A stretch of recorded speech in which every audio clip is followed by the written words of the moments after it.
Yeah, I was a fishing guide in Alaska for 23 years, and it was a very rewarding experience. However, it was extremely hard physically.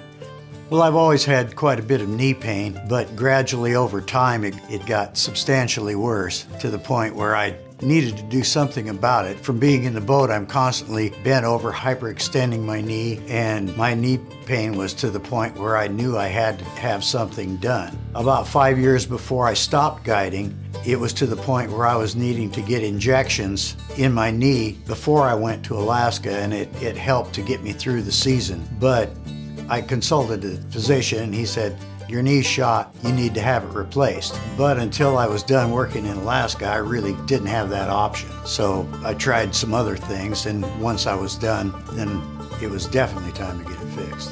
So my wife, Nance, started doing some checking and research on the best place to get my knee done, and came across Samaritan in Albany, and that was the end of the story right there. Going to Samaritan was absolutely one of the best experiences medically I've had. As far as the staff and every person I encountered at Samaritan in Albany, they were just fantastic. I could not say enough superlatives about them.